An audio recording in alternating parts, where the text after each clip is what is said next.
Hoje eu vou começar falando sobre o debate do SBT. O ponto principal do debate foi a ausência do presidente da República de 2003 a 2010, Luiz Inácio da Silva, que não compareceu. A cadeira ficou vazia. Dizem que no último debate, na semana agora que vem, ele vai ao debate da Globo, que é o último.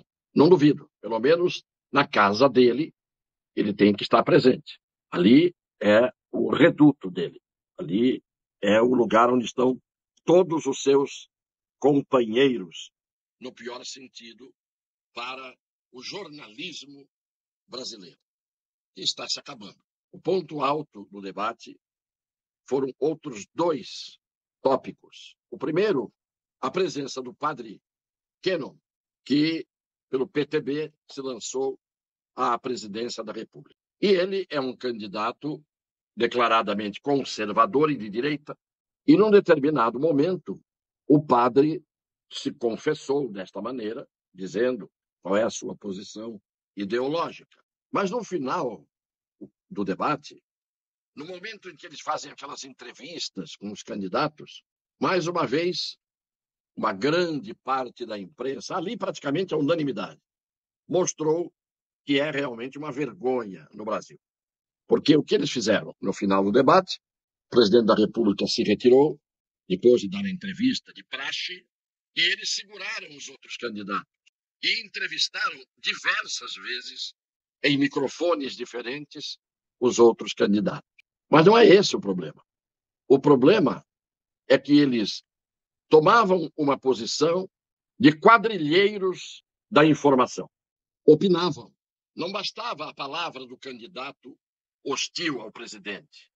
Era preciso que o jornalista, o repórter ou a repórter que iam fazer perguntas emitissem opiniões contrárias ao presidente da República, tomando, com uma disfarçatez a que já estamos acostumados, tomando uma posição hostil de torcedores contrários ao presidente da República.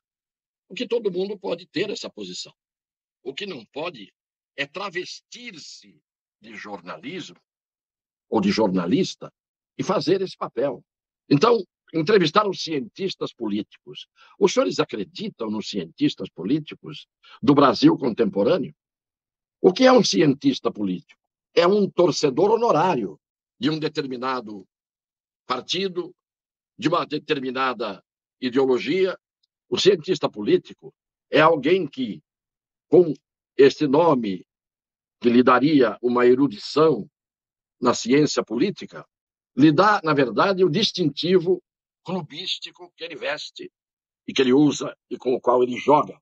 Então, entrevistaram cientistas políticos se lamentando com que o povo esteja, em princípio, em vias de votar no presidente Bolsonaro e de levá-lo ao segundo turno. Jornalistas, todos com posição tomada. Não havia um que não fosse contra o presidente. Não havia um. O outro tópico que eu falei eram dois.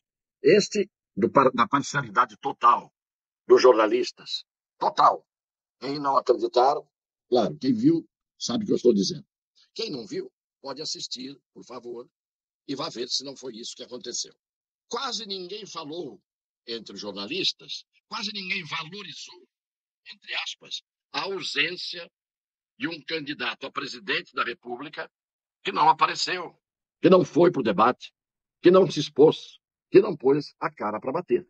Na Globo ele vai, porque lá ele pode pôr a cara que ele vai receber afagos.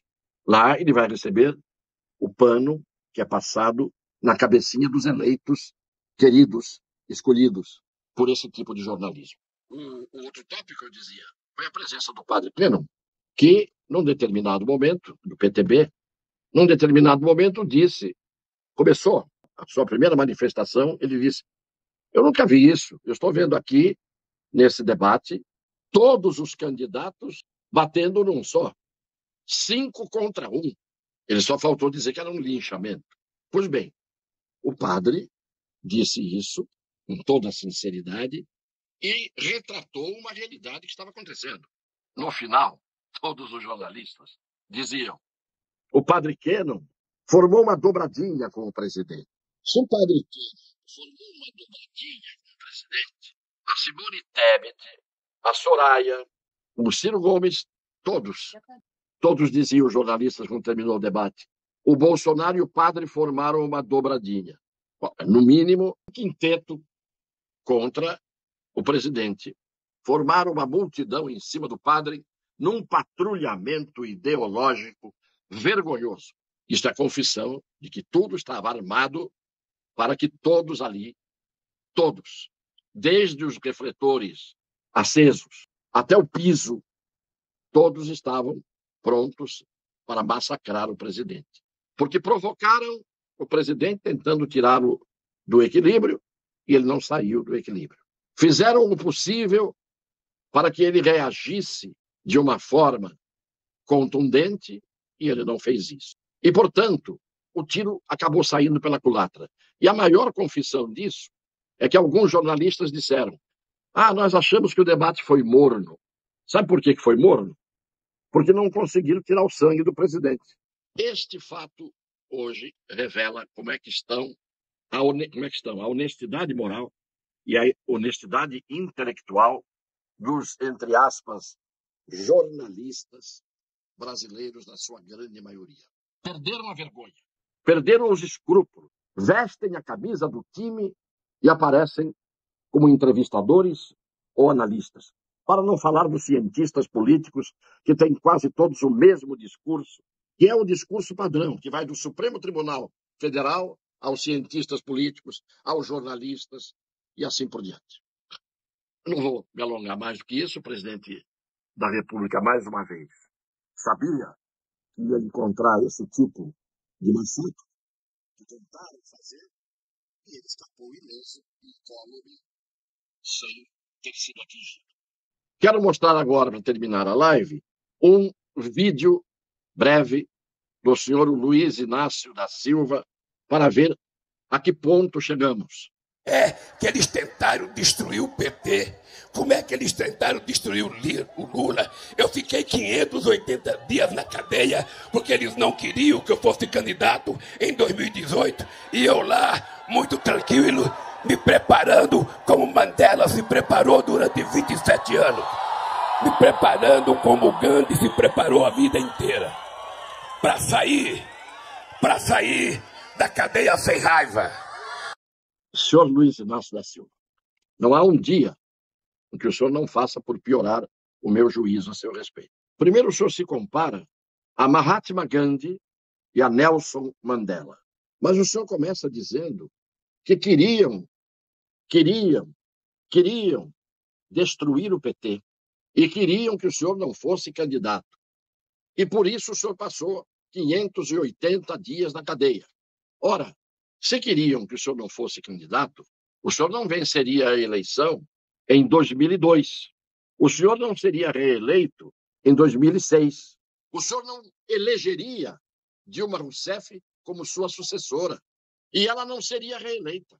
Então, os senhores ficaram 18 anos no poder e não queriam que o senhor fosse eleito e queriam destruir o PT. Ou foi o PT que se autodestruiu por força dos senhores que fizeram o que fizeram? É a pergunta cabível nesse momento. Quem quis destruir o PT? O PT passou batido, agradando a todo mundo, até os banqueiros, empresários. Ou quem destruiu o PT foi a Odebrecht, foi a OAS, foi a Camargo Correia, foram as empreiteiras, foi a Petrobras, esta quase destruída, foi o Mensalão, foi o Petrolão, ou foi o Palocci que destruiu o PT, quando confessou em delação a dinheirama que rolou, ou foram todos os outros, ou foi o Marcos Valério que destruiu o PT, quando a delação contou as coisas que contou, ou foi o Guido Mantega, ou foram todos aqueles que foram acusados ou condenados dentro da maior história de corrupção que houve no Brasil, embora não tenha sido a única, porque antes o tucanato também não deixou por menos, mas fizeram de forma mais discreta. Agora, claro que o senhor tinha que sair contente. A primeira coisa que tinha que sair era contente, sorrindo, ir em direção ao ministro Fachin, dar um beijo nas bochechas dele, como o senhor deu os tapinhas no rosto do Benedito Gonçalves e do Alexandre de Moraes no dia da cerimônia da posse no TSE. Claro que o senhor não saiu com raiva. É evidente que não. E o senhor quer se comparar a Nelson Mandela. E o senhor quer se comparar a Mahatma Gandhi. Então, Luiz Inácio da Silva, não está aqui um cabo eleitoral de ninguém.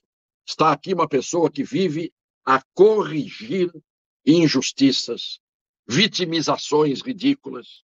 E esse tipo de comparação de grandeza histórica que abre uma distância incrível entre pessoas e pessoas. Compare-se a Luiz Inácio da Silva.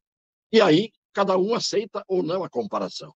Traga o seu currículo, o seu histórico, mas não queira fazer essa vitimização que é enganosa, colocando duas figuras da humanidade que têm história, Mahatma Gandhi e Nelson Mandela. Daqui a pouco, talvez venha a comparação sua com São Francisco de Assis. É isto que eu não aceito. Eu não estou aqui emitindo um comentário político. Eu estou aqui falando de uma pessoa que exorbita no direito de dizer absurdos. E isso não dá para aceitar. Então, eu conservo valores e avanço, muitas vezes, até com mais vigor do que alguns progressistas que, dependendo do vento, progridem mais ou progridem menos. Mas enquanto eu estiver falando aqui, ou em qualquer lugar, nas minhas palestras, nas conferências que faço, nas aulas, seja onde seja, eu não vou deixar de ser coerente. E a coerência é procurar ser justo ou restabelecer a justiça quando a tiram dos trilhos. Se não tirar a justiça do trilho, tudo bem. O jogo é jogado. Fora disso, sei que as pessoas que me conhecem há muito tempo, muita gente me conhece há muito tempo, porque eu sou antigo, não tem absolutamente dúvida de que as minhas posições são sempre coerentes.